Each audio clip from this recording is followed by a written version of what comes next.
Hello and welcome. India's top court is set to decide whether to decriminalize Section 377 that makes gay sex a punishable offence in India.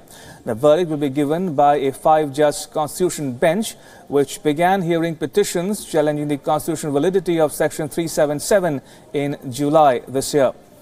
Hearing the petitions, the court had observed that the LGBT people had been forced to live in fear and forced to marry the opposite sex because of family and societal pressures, leading to mental trauma.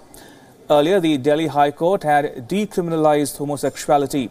It was in 2013 when the country's top court bench, led by Justices G.S. Singhvi and S.J. Mukhopadhyay, had set aside the Delhi High Court's verdict decriminalizing homosexuality, giving a ray of hope to the gay, lesbian and transgenders who are pushing for scrapping Section 377 of the Indian Penal Code that criminalizes homosexuality. The top court had decided to reconsider its 2013 verdict in January this year. Now, Section 377 refers to unnatural offences. It says that whoever voluntarily has carnal intercourse against the order of nature with any man, woman or animal will get life in prison or a minimum of 10 years in jail with a fine. Now, the archaic law dates back to 1861. Now, this is Wion's top story this morning, and we'll tell you all about the plight and rights of the LGBT people throughout the world.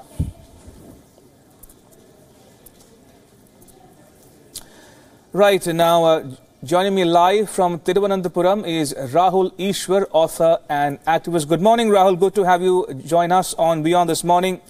Let me ask you straight away, where do you stand on this issue and why? Let us be very intellectually honest. There is a cultural versus liberal debate going on in this nation, and I lean more to the right cultural side.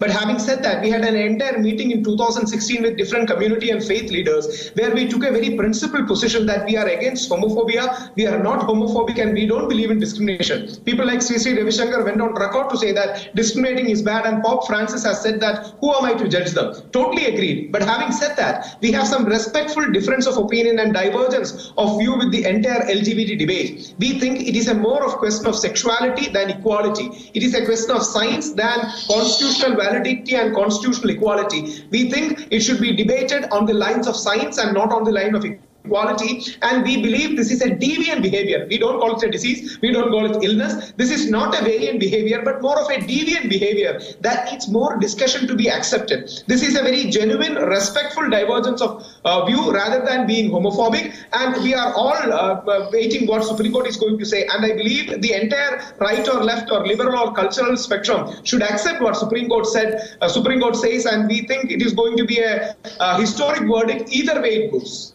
Rahul, you call it deviant behavior. Now, many people listening to you this morning might, turn back on you and say, look, there are examples of this even in the ancient scriptures of India, be the Ramayana or even the other scriptures. So why this, speaking with a folk tongue on this issue in the 21st century?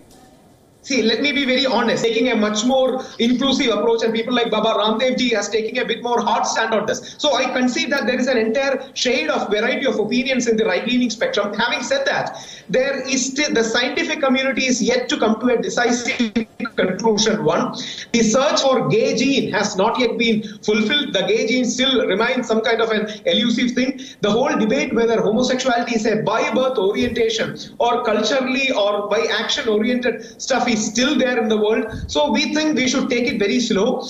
If today we are going to accept this, tomorrow there is going to be demand of LGBT community or gay marriages getting more acceptance. So it's a long way to go, but we all agree with the Supreme Court verdict rather than the Delhi High Court verdict, where Supreme Court said let that section be there, but let not be invoked on these people. I mean, let it not invoked on the LGBT community. I think that is much more of a nuanced balance rather than the Delhi High Court verdicts.